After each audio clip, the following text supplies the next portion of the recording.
Maha Kumbh తొక్కిసలాటపై UP CM యోగి సమీక్ష నిర్వహించారు. ఉన్నతాధికారులతో యూపీ సీఎం సమావేశమయ్యారు. సంగం ఘాట్ వైపు వెళ్లొద్దంటూ భక్తులకు విజ్ఞప్తినిచ్చారు. అంటే మీ దగ్గరలో ఉన్న ఘాట్లలోనే పుణ్యస్నానాలు చేయండి, అందరూ కలిసి ఒక ఘాట్ల దగ్గర ఉండకండి, ఎవరికి ఎక్కడ వీలైతే ఏది దగ్గరగా ఉంటుందో ఆ ఘాట్కు వెళ్లి పుణ్యస్నానాలు చేయండి అంటూ యోగి సూచించారు. తొక్కిసలాట జరిగిన అమృత్ స్నాన్ ఆగదు అన్నారు యోగి. అమృత్ స్నాన్ కోసం చాలా ఘాట్లు ఏర్పాటు చేశాం, దయచేసి ఊహాగానాలు నమ్మొద్దు, కావాలంటే పరిస్థితి ఎలా ఉందో చూడండి అంటూ యూపీ ప్రభుత్వం రెండు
లేకపోతే అంతమంది జనాన్ని చూసి కాస్త ముడిచిపోయి ఉంటుంటారు అండ్ పేషెంట్లు ఉంటుంటారు.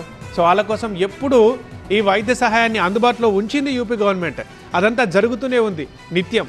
అలా వచ్చిన వాళ్ళందరినీ తీసుకెళ్తున్నారు, హాస్పిటల్లో సపర్యలు చేసి పంపిస్తూ ఉన్నారు. బట్ ఇవ్వాలే ఒక్కసారిగా ఆ టైంలో కరెక్ట్గా ఏం జరిగిందో క్లారిటీ లేదు. బట్ దురదృష్టవశాత్తు ఘటన జరిగిపోయింది, తొక్కిసలాట జరిగింది. ఇందులో దగ్గర 20 మంది దాకా చనిపోయి ఉండొచ్చని అనుమానిస్తున్నారు.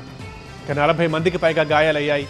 దగ్గర ఉన్న హాస్పిటల్లో అప్పటికప్పుడు హుటాహుటిన చేర్పించి, ప్రాణ నష్టం ఎక్కువ కాకుండా హుటాహుటిన చేర్పించి చికిత్స అందిస్తున్నారు సహాయక సిబ్బంది. మనం చూస్తున్నాం ఒక్కొక్క పేషెంట్ని హాస్పిటల్లోకి తీసుకెళ్లడం. గడిక ప్రయాగ్రాజ్లో తొక్కిసలాటతో రైల్వే శాఖ కూడా అప్రమత్తమైంది. రద్దీని నియంత్రించేందుకు చర్యలు చేపట్టారు అధికారులు. కుంభమేళాకు వచ్చే ట్రైన్స్ నిలిపేసింది రైల్వే శాఖ.